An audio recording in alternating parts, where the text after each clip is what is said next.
O córtex cerebral, que tem por função pensamento, raciocínio, memória, consciência, atenção, consciência perceptiva e a linguagem. É uma parte do cérebro muito investigada hoje também, além da psicologia comportamental, pela psicoterapia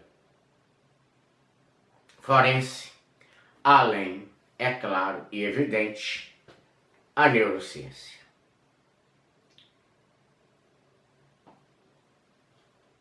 Partindo disso aí, é que vem sendo muito discutido, sobretudo nesse período de distanciamento e isolamento social por causa do coronavírus, é que vem se discutindo esse assunto da instalação do caos, provocado nada mais nada menos por uma síndrome conhecida como Síndrome do Imperador, que é muito estudada realmente pela psicoterapia e psicologia comportamental, e é claro, com o auxílio da neurociência. As pessoas têm uma neuroótica de ver a vida sob sua visão ou ponto de vista. Eles não podem se frustrar com absolutamente nada. Tirania narcisista. Eu posso, eu falo, eu mando, eu aconteço. E por que sob o ponto de vista deles? Porque se eu falar que essa garrafa minha aqui é a mais linda, ela tem que ser a mais linda. Ela não pode ser mais ou menos, ela não pode ser... tá boa, tá bem, tá isso, não. Ela tem que estar linda. Por quê? Porque assim eu a desejo, porque assim eu quero.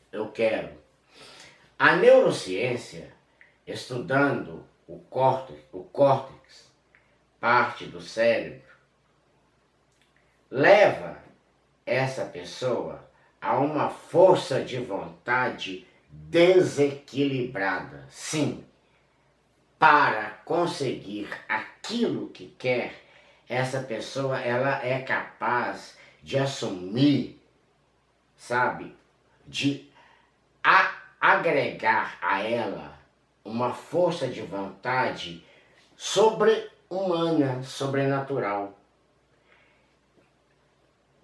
Choros reprimidos e oprimidos, ficar frente a frente encarando uma pessoa até arrancar dela tudo que essa pessoa deseja.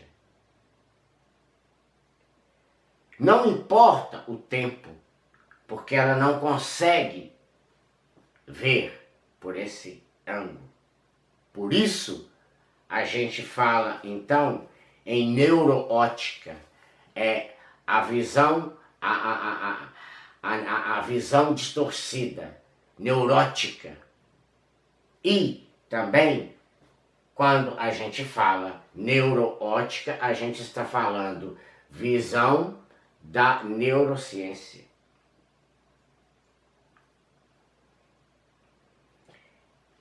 A força de vontade dela é desequilibrada e completamente assustadora.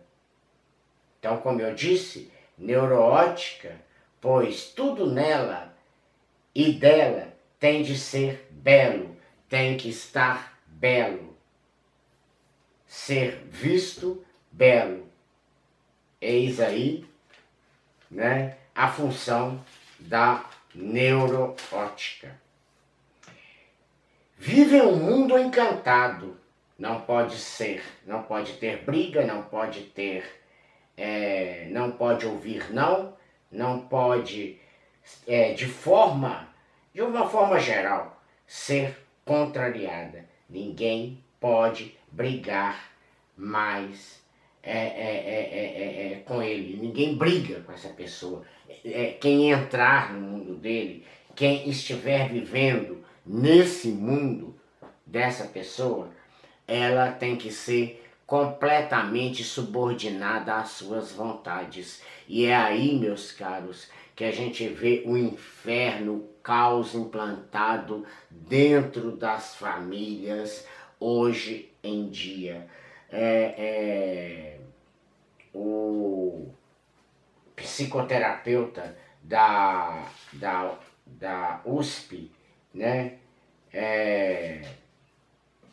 Léo Freiner, ele fala muito sobre isso, inclusive ele lida com essas crianças chamadas reizinhos, imperadores, porque embora o substantivo esteja no masculino, serve também para mulheres, para o feminino e principalmente para as mulheres nessa época agora em que a gente está vivendo tudo, né, de uma forma assim novo, de uma forma diferente, ter que se adequar e adaptar. E parece que essa neurose de se achar, né, a tal de ter que ter alguém ou alguma coisa submissa para que ela possa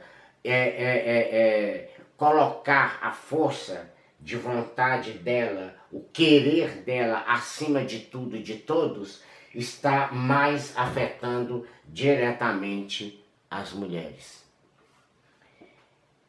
Então, isso é a síndrome do imperador, ou, se preferirem também, da imperatriz. Muito boa noite, meus caríssimos inscritos aqui no canal, amantes da cultura. Estamos chegando novamente com mais uma videoaula, aqui ainda falando do estudo do sinal das funções, dos sinais das funções. Também eu quero mandar aqui o meu muito boa noite para os seguidores e também o pessoal que curte, né, e está lá, né, inscrito também na página do Núcleo de Estudos Individuais Estratégia no Facebook. Uma excelente noite para vocês de terça-feira, né, dia 27, quase já na nossa quarta-feira. Bom, vamos então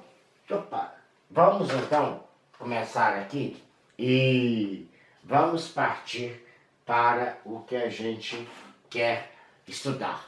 Aula 12, resolver, construir o gráfico e estudar o sinal da função real. Função real, por quê? Porque o resultado dela vai estar dentro do conjunto dos números reais. Resolver, construir o gráfico, número 5, viu? Exercício número 5, porque nos zeros da função a gente parou no número 4. Agora a gente está indo para o número 5. Resolver, construir o gráfico e estudar os sinais da função y igual a x ao quadrado menos 3x mais 2. Bom, sabemos então que trata-se de uma função quadrática, porque é um polinômio, né, elevado ao quadrado aqui de segundo grau. Então, é uma função quadrática que vai dar uma parábola. Essa parábola pode ter a concavidade para cima ou pode ter a concavidade para baixo, dependendo aqui no caso se o A for maior do que zero ou se o A for menor do que zero. Quem é A? O coeficiente que multiplica o x ao quadrado. No caso aqui, o 1. Então, é 1. 1 maior do que zero, nós vamos ter um caso de uma parábola que vai ser maior do que zero, tá bom? Perdão, de uma parábola que vai ter a concavidade voltada para cima, porque aqui é 1 não menos 1, né? Pode existir o zero? Não, aí ela deixa de ser uma função quadrática, né, gente? Não tem como. Ela vai deixar de ser uma função quadrática. Bom, a primeira coisa que a gente faz aqui é igualar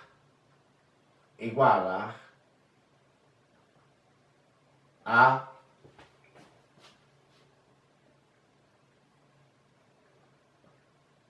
função a zero.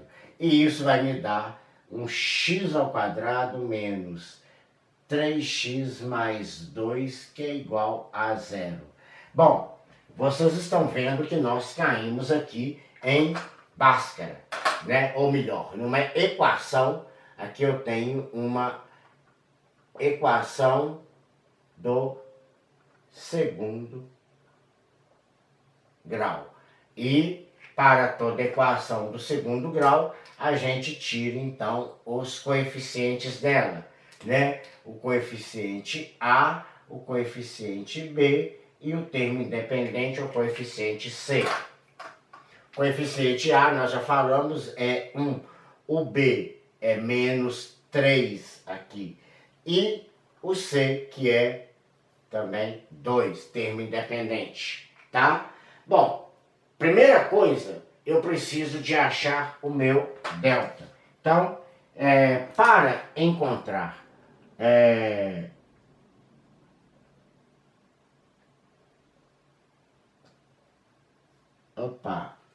encontrando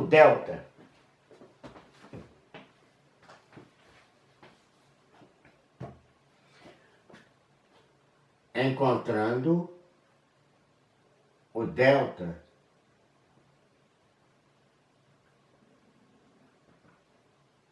temos que delta é igual a menos B, não, foi mal aí, viu, gente? O que é o delta mesmo? B2 menos 4 vezes o A vezes o C, não é isso? O coeficiente A vezes o coeficiente C, B ao quadrado. Então, delta é igual a B ao quadrado, aí a gente tem menos 3 elevado ao quadrado, menos o 4, que vai multiplicar o 1 e o 2. Então, o meu delta vai ser igual a menos 3, base negativa, mais expoente par, 9. 4 vezes 1, 4 vezes 2, 8, menos 8.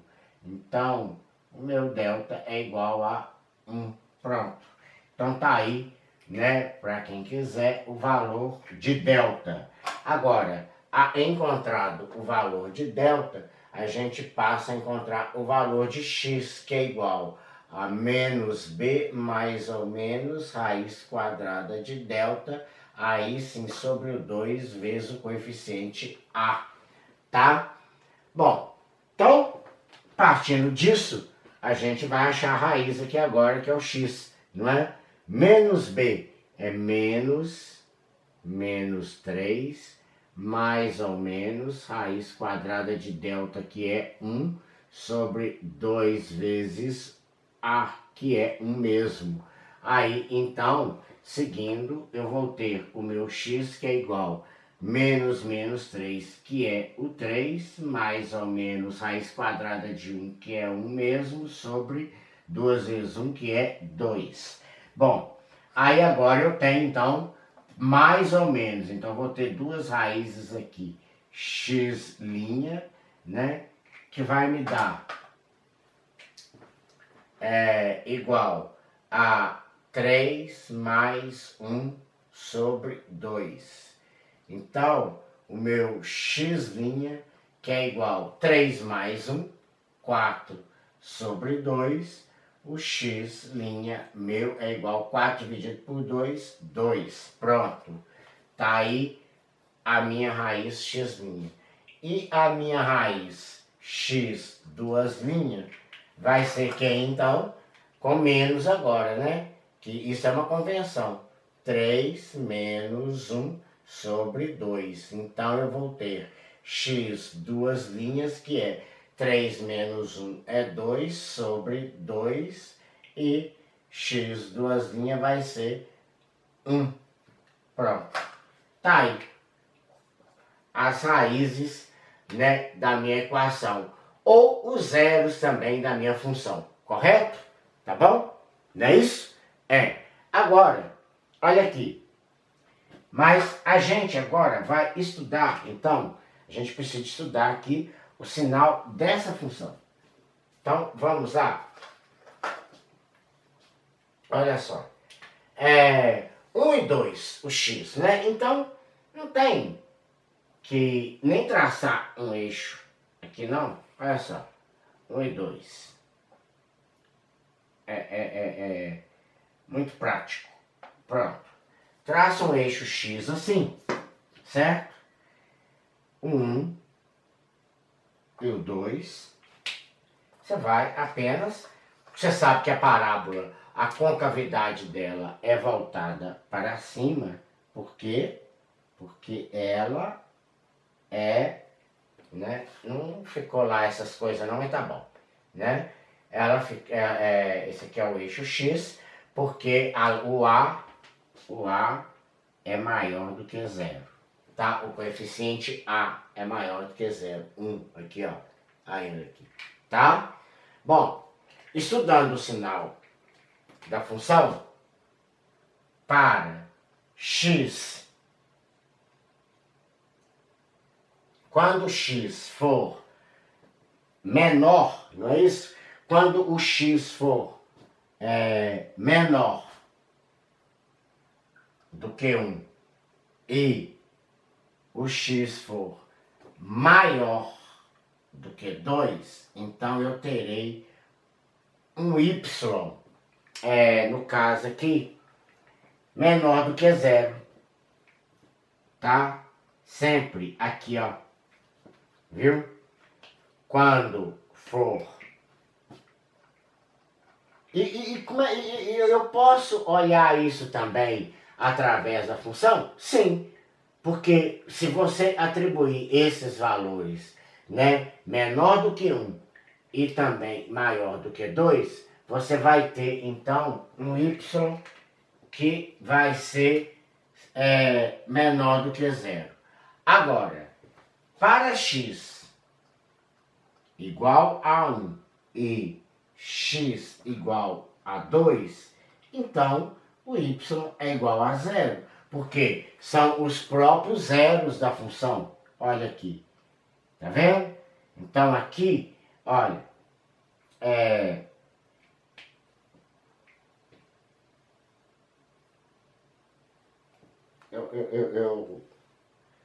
eu troquei aqui, gente. Eu troquei aqui.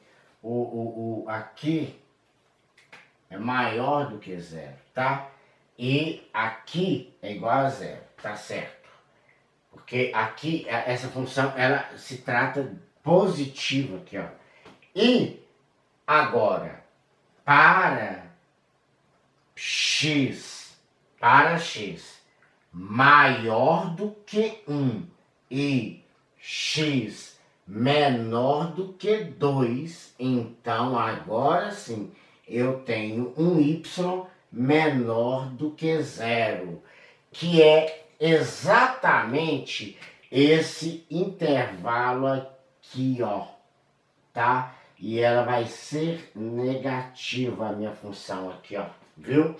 Então, ela é positiva para todos os valores menores do que 1 e maiores do que 2, ela é uma função positiva, tá? Concavidade voltada para cima, porque A maior do que 0, tá lá. Aí, quando o x for igual a 1, tá aqui, e igual a 2, o y é o zero. Sim, por quê? Porque eles são os zeros da função. E se eu tenho agora entre 1 e 2, ou seja, o x é maior do que 1, não igual, maior do que 1, e também menor do que 2, não igual, ele então será negativo. Aí a gente tem então uma função aqui, como vocês podem ver, abaixo do eixo das abscissas, e vai pegar então a parte negativa entre 1 e 2, não igual a 1 e nem igual a 2, apenas isso daí, tá bom? Bom, essa aí foi então, esse aí, opa, ai meu Deus, já estraguei meu pincel. Esse aí foi um exercício envolvendo uma equação e uma função quadrática, tá? Agora a gente vai fazer com uma função de primeiro grau, tá bom? Eu volto aí agora rapidinho, tá? Tchau, tchau.